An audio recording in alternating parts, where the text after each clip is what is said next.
సర్వాంతర్యామి అయిన పరమేశ్వరుడు ఈ సృష్టిలో ప్రతి అణువులోనూ విరాజిల్లుతున్నాడనే సత్యాన్ని హృదయానికి హత్తుకునేలా చెప్పే కదా అవ్వయ్యార్ది. చిన్నప్పటి నుంచే శివునిపై అపారమైన భక్తి కలిగిన ఆమె జీవితం మొత్తం పూజ, జపం, ధ్యానం చేస్తూ గడిపింది. ఒకరోజు తన భక్తికి మెచ్చిన గణపతి ఆమెను సశరీరంగా కైలాసానికి తీసుకెళ్లాడు. అక్కడ వయస్సు కారణంగా కాళ్ళు మడవలేక శివుని ఎదురుగా చాపి కూర్చుంది.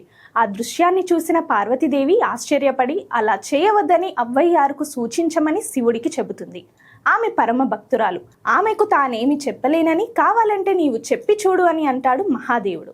అప్పుడు పార్వతీదేవి కాళ్ళు చాపి కూర్చున్న అవ్వతో, శివునికి ఎదురుగా ఇలా కాళ్ళు చాపి కూర్చోవడం అపచారం కాదా అని ప్రశ్నిస్తుంది.